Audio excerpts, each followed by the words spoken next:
Sir, న్యాయవాదులకి ఏదైనా సమస్య వచ్చినప్పుడు మీరు వాళ్ళకి ఏ విధంగా అండగా నిలబడతారు?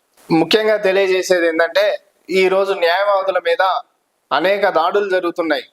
గట్టు వామన్ రావు కావచ్చు, మల్లారెడ్డి గారు కావచ్చు, ఇంకా మా జిల్లాలో కొంతమంది జూనియర్ న్యాయవాదుల మీద కూడా దాడులు జరిగాయి. ఈ యొక్క దాడుల క్రమంలో ఆ రోజు వచ్చి మీడియా ముందు అడ్రస్ చేయటం కానీ, బైకాట్ చేయటం కానీ ఈ విధంగా జరుగుతూ ఉంది.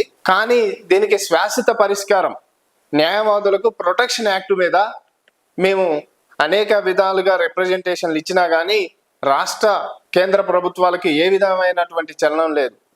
కాబట్టి నేను ఈ యొక్క అడ్వకేట్ ప్రొటెక్షన్ యాక్ట్ మీద భద్రాచలం నుండి హైదరాబాద్ వరకు, నారాయణఖేడ్ నుంచి ఆదిలాబాద్ వరకు ప్రతి బార్ అసోసియేషన్ని, ఈ యొక్క దారిలో ఉన్నటువంటి ప్రతి బార్ అసోసియేషన్ని టచ్ చేస్తూ న్యాయవాదులలో అవేర్నెస్ తెస్తూ ఈ యొక్క న్యాయవాదుల యొక్క protection act, advocate protection act మీద ఎమ్మటే చట్టం అయ్యే విధంగా చర్యలు తీసుకోవాలని కేంద్ర ప్రభుత్వ దృష్టికి తీసుకెళ్లాలనేది నేను ఆలోచిస్తున్నాను.